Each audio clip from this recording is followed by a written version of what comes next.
ang nagdala ng Kristiyanong Katoliko dito sa Pilipinas ay mga taga-Espanya o mga Espanyol. Hindi na malayan ng mga Protestante na si San Pablo Apostol nakapunta sa Espanya o Spain. Romans chapter 15 verse 24 and 28. At hindi rin nila alam na ang Espanya ang unang nag-Christianize sa Amerika kasama ang mga taga-Portugal. That is 100% matibay na evidence ng Catholic Church. Ito ang nangyari kung bakit naging 66 books lang ang sa inyo mga Protestante. Alam nyo ba na ang Protestant Bible King James Version 1611 edition ay kompleto ang Biblia? 73 books tulad ng Katoliko. Ngayon, nangyari noong 18th century, kinuha ninyo ang 7 books, kaya naging 66 books lang ang sa inyo. Mga Iglesia ni Cristo, 1914, natatag ni Felix Manalo Isagon. Sabi nyo, paniniwala yan. Sabi nyo, simbahan yan. O, tingnan nyo. May katibayan. Isa pala yung business o corporation, mga kapatid. Isip-isip, mga kapatid natin dyan. Let's go! Bakit hindi daw ako makipag-debate?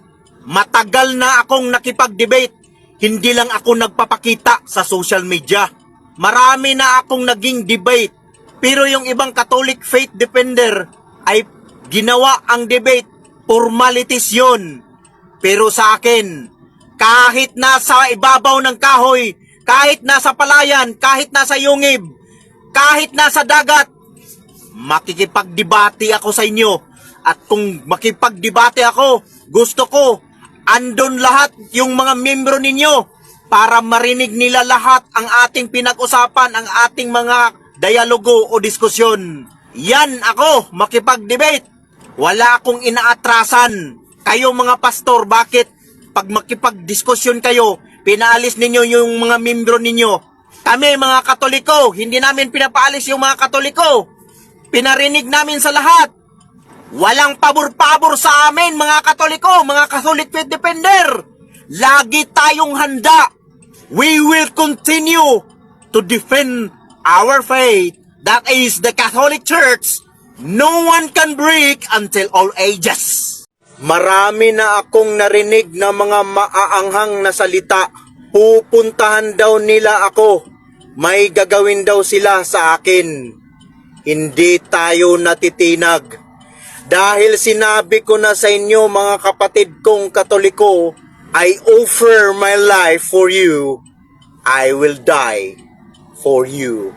In the name of Jesus Christ, patuloy tayong lumalaban hanggang dulo. Dala ang aral na ating hinahawakan, ang aral ng simbahan.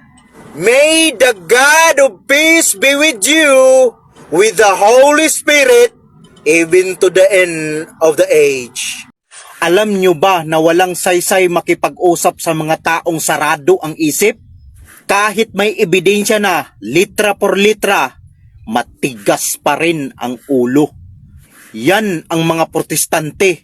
Walang logic at common sense. Ipinaglaban pa rin ang mali dahil komportable sila. Bibigyan natin sila ng panahon. Ito ay experience dahil alam natin na may scientific reason. Tingnan mo nga itong mga sulpot ano. May nag-text kang Father Darwin Gitgano, isang pare na taga Visayas. Sinabihan na i-unfriend mo na daw niya si Father Darwin. Babalik lang daw siya makipag-friend kang Father Darwin kung maibigay na ni Father Darwin ang contact number ni San Pedro Apostol. Grabe naman talaga yung mga isip ng mga Protestanting ito. Ganyan lang ba kayo ka-bright?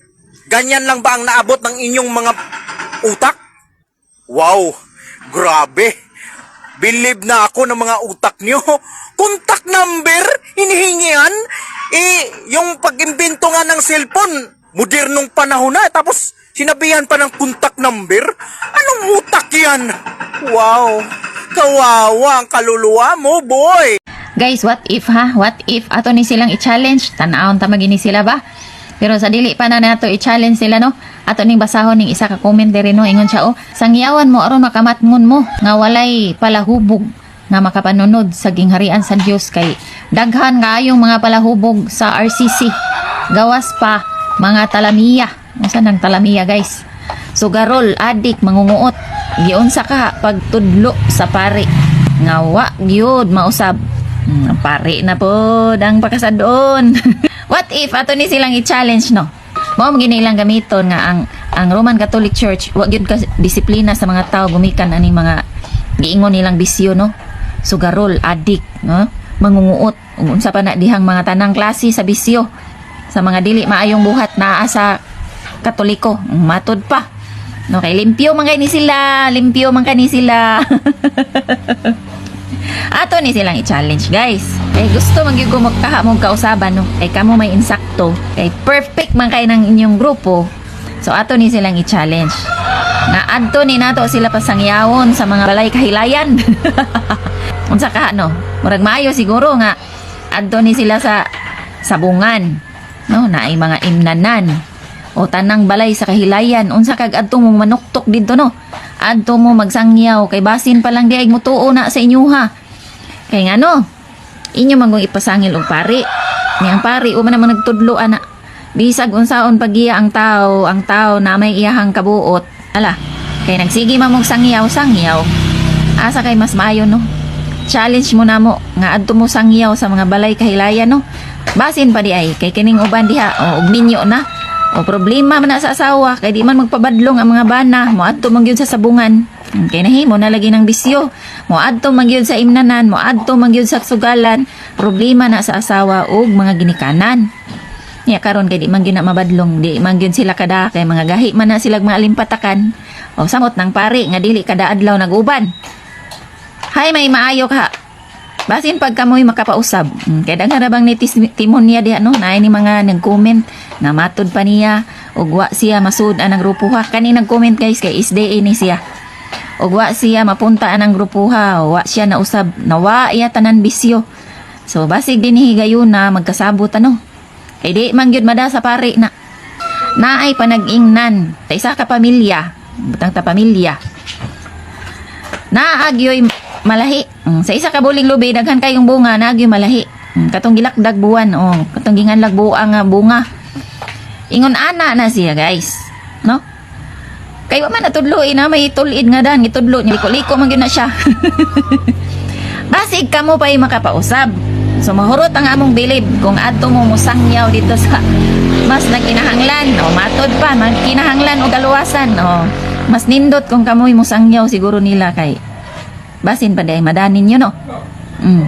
Unya makapaambit mo sa inyong kaluwasan labi na ginang nas mga balay kahilayan mas maayo siguro adto mo magsangyaw ayaw ninyo ibalay-balay kanang kay ang mga naa sa balay nagtinarong man na di man mada sa pari og pasunod kay mga sukwahi man gina silang mga utok hala sige mo na yato i-challenge nila so ay daw ninyo basig madapan ninyo no makaambit sa inyong kaluwasan nga giingon pagkasabot gyud ta dihang puntuha aron dili na intawon maproblema ang mga ginikanan og asawa ug naamoy katabang hala didto sangyaw kay aron mga usab na no basig ikalipay sa ginikanan og sa asawa madani niyo niya mausab mabag-o mawa na bisyo o di ba nindot kayong inaanang balita. Hala sige mo na itong challenge no dito mo sangyaw sa mga pundok nga naa sa kahilayan